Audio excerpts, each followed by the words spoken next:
दोस्तों नमस्कार। जैसा कि आप सभी को पता है कि दिल्ली में चुनाव के जो बिगुल है वो बज चुके हैं और अब जनता फिर से अपना एक नया मूड बनाने को तैयार है। आज हम पहुंचे रविंद्र डबास जी के पास, इनसे एक बार बात करेंगे। सर नमस्कार। नमस्कार जी। सर क्या कहना चाहेंगे, किस तरह की तैयारियां चल रही है और क्या कुछ माहौल अभी बन रहा है? देखो, माहौल तो भाजपा के पक्ष में काफी समय से चल रहा है और आज के जो रिजल्ट आए उसमें आप देख ही रहे, महाराष्ट्र में भी और बहुत अच्छा माहौल है भाजपा के प्रति। और विधानसभा चुनाव में दिल्ली में भी यही हाल रहेगा। हम एक तरफा भाजपा जीत रही है, भाजपा दिल्ली में आ रही है जी। सर लगातार देखा जा रहा है कि जो पिछली सरकार में पार्टी थी, हम आप पार्टी की बात इस वक्त कर रहे हैं, जो वादे बड़े बड़े वादे थे लेकिन वादों पर खरे ना उतरना, क्या कुछ रहा कांड? वो एक फर्जीवाल सरकार थी। हम केजरीवाल की जगह फर्जीवाल सरकार बोलेंगे, क्योंकि फर्जी वादे ही वादे किए उन्होंने, किया कुछ नहीं है। सिर्फ वादों के अलावा पब्लिक को और कुछ नहीं दिया है। कुछ क्षेत्र में भी, किसी भी क्षेत्र में कोई काम वो नहीं कर पाए हैं। हर जगह बहुत ही बुरा हाल है। और हम अपने मुंडका विधानसभा की बात करें तो इसमें तो हमारे बिल्कुल नारकीय जीवन बना दिया है यहाँ के विधायक ने और केजरीवाल सरकार ने।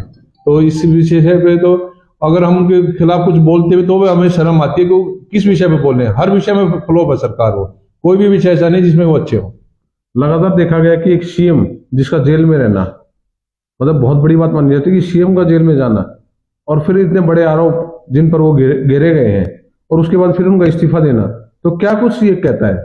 देखो, खाली सीएम क्या, उनका तो पूरी कैबिनेट ही जेल में है। ज्यादातर मंत्री जेल में है, ज्यादातर विधायक जेल की हवा खा के वापस आ चुके हैं। कोई अंदर जा रहा है, कोई बाहर आ रहा है। वो एक टोटल एक गैंग सा बना हुआ है। जो जैसे जेल में अपराधियों का गैंग होता है, ऐसे ये सरकार में अपराधियों का गैंग बना हुआ है, जो अंदर बाहर चलते ही रहते हैं। कोई ना कोई किसी न किसी का वो आता ही रहता है कि उसने ये घपला किया, उसने वो किया, उसने वो किया। तो सबका जो गोरख धंधा है वो उजागर हो रहा है। और सबकी नंबर केजरीवाल जी के साथ साथ उनकी पूरी कैबिनेट का नंबर तिहाड़ जेल उनका वेट कर रहा, दोबारा से फिर वो ये जेल के अंदर जाएंगे। मुंडका विधानसभा के हालात जो है इस वक्त बहुत ज्यादा बद से बदतर हो गए हैं। लगातार पिछले 5 समय में देखा जा रहा है कि कोई भी काम नहीं हुआ है। और सबसे बड़ी बात अगर मैं बात करूं तो रोहतक दिल्ली का जो सफर है वो पहले 15 मिनट का होता था, अब 15 मिनट से बढ़ के वो 2 घंटे हो चुका है। उसके बारे में क्या कहेंगे? जहां हम हरियाणा से दिल्ली में एंटर करते हैं, टीकरी बॉर्डर से हमारी मुंडका विधानसभा शुरू होती है, वहीं से लेके और आगे तक जाने में कई बार सोचना पड़ता है कि हम दिल्ली जाएं तो किधर से होके जाएं। जो हरियाणा वाले हैं या हम मुंडका विधानसभा के जो दूसरे छोर पर रह रहे हैं, वो भी हम एक प्रकार से बंधक से बन गए हैं। अब इस शहर में कहीं भी आके एक तरफ जाना चाहे, हम रोहनी की तरफ जाना चाहिए तो कराला में इधर सब जाम और जल भराव। उधर हम गेवरा फाटक की तरफ से जाए तो फाटक पे फ्लाईओवर बनने नहीं दे रहे, वहां से जाम है। इधर अपने मुंडका की तरफ जाए तो मुंडका तो जाम ऐसा हालत है, अब वहां से किसी अगर बीमार व्यक्ति को ले जाना पड़े तो दम ही तोड़ जाए, वो हॉस्पिटल तक नहीं पहुंच पाएगा। सब जगह इतना बुरा हाल है। मेरी लाइफ में इतना समय हो गया, मेरे को 50-55 साल की, 52 साल की एज होगी है, तब से आज तक जिंदगी में मैंने इतना बुरा हाल अपनी विधानसभा का कभी भी नहीं देखा है। और पूरी दिल्ली में इन्होंने यही हाल कर दिया है। अब झूठे वादे, उसके अलावा कोई काम है नहीं। और सारा विधायक सारा सब भ्रष्टाचार में डूबे, जितने विधायक हैं, जितने इनके मंत्री हैं, सिवाय भ्रष्टाचार के कोई काम दिल्ली में उनका विधानसभा में नहीं हुआ है। सर लगातार देखा जा रहा है कि पब्लिक के जो हालात हैं वो अब वो हालात नहीं रहे जो पहले 10 साल पहले थे। तो फिर केजरीवाल सरकार किस दम पर जो है दोबारा फिर मैदान में उतर रही है? वो ये सोच रहे हैं कि अपने झूठे वादों के तौर पर दोबारा से फिर आ जाएंगे, लेकिन पब्लिक समझ चुकी है उनके झूठे वादों को भी, और उनकी जो ढकोसले हैं, जो करप्शन है, सब चीजों को समझ चुकी है। तब उनकी ज्यादा वो धांधलेबाजी अब नहीं चलेगी। अगली सरकार भाजपा की आ रही है और दिल्ली को इस नरक से मुक्ति दिलाने के लिए भाजपा सरकार दिल्ली में आएगी। सर अब तक तो हम बात कर रहे थे आप सरकार की, अब हम बात करते हैं आपके कुछ ऐसे काम जो आप जनता के लिए करने वाले हैं, क्योंकि आप मैदान में हैं तो आप पूर्णतः तैयार हैं। तो आप क्या कहेंगे जनता के लिए? आप 5 काम वो बता दें जो आप प्रायोरिटी में लेके चलेंगे। देखो, एक तो दिल्ली की बात है, एक मुंडका विधानसभा की बात है। हम आपकी विधानसभा की हम बात करें मुंडका विधानसभा की बात, तो मुंडका विधानसभा में सबसे जो जरूरी चीजें हैं, एक तो हमारा गेवरा फाटक पड़ता है, जहां कई सालों से जाम का, इतनी सिचुएशन के बाद 2-2 घंटे, आज भी हमारे सांसद जी आए थे, उन्होंने दौरा किया था गेवरा फाटक का और अफसरों को भी बुलाया था।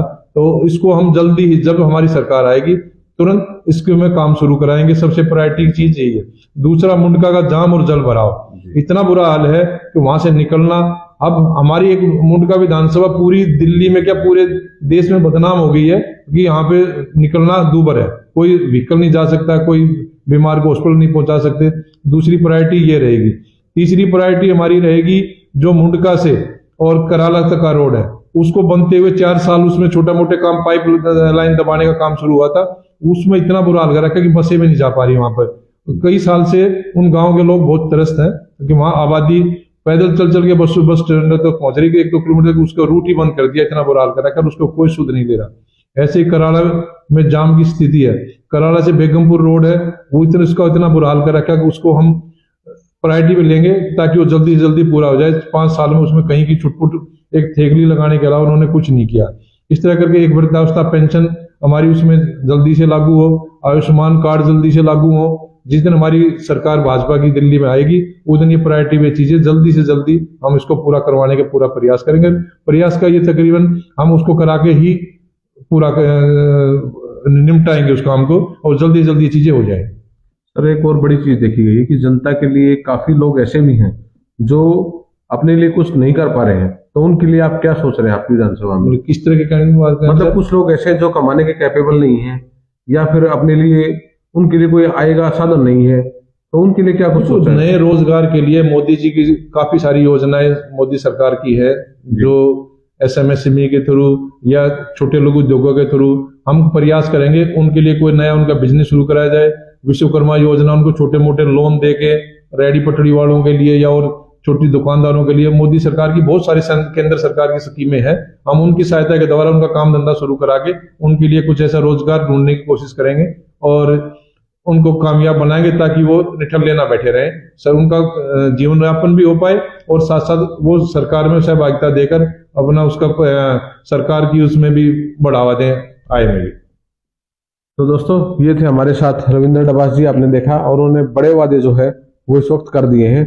अब आने वाला समय यह बताएगा कि वो इस दौड़ में है, आपका क्या कहना है और आप क्या चाहते हैं। जी हाँ रविंद्र जी, जनता के लिए क्या कुछ कहना चाहिए, जनता के संदेश कुछ? जनता के लिए यही संदेश है, खासकर मुंडका विधानसभा के लिए, इस फर्जीवाल सरकार से जितना जल्दी हो सके छुटकारा पा जाए। आगामी विधानसभा चुनाव में भाजपा को वोट दें और इन फर्जीवाल सरकार से पीछा छुड़ाकर क्षेत्र के विकास में, क्षेत्र के हर प्रगति में सहयोग करें और अपने जीवन को नरकीय जीवन होने से बचाकर रखें ताकि आगे जो हम पिछले 10 साल में भुगत चुके हैं हमें आगे ना भुगतना पड़े अगले 5 साल के लिए। तो यही प्रार्थना सबसे कि सरकार को जल्दी से जल्दी दिल्ली से भगाएं। चलिए दोस्तों, तो आपने देख लिया कि रविंद्र जी जो इस वक्त पूरी तैयारी कर चुके हैं और मैदान में उतर चुके हैं। जी हाँ, अब फैसला आपका है, आपको फैसला करना है कि आप क्या चाहते हैं। ध्यान रखिए, आपको अपना विकास सुनना है, अपने शहर का विकास सुनना है, अपने एरिया का विकास सुनना है। तो इसी के साथ जय हिंद, नमस्कार, जुड़े रहिए हमारे साथ।